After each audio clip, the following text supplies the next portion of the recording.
Ναι, κυρίες και κύριοι, ο Ρέστης Τζίτζορας, Σάντρα, Κυριάκος Γεωργακάκος.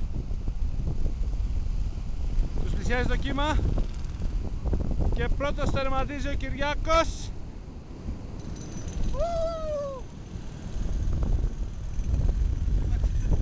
Ένα κύμα θέλω ρε, ένα κύμα τώρα.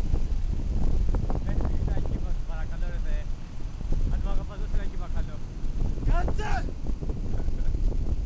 Κάτσε! Κάτσε!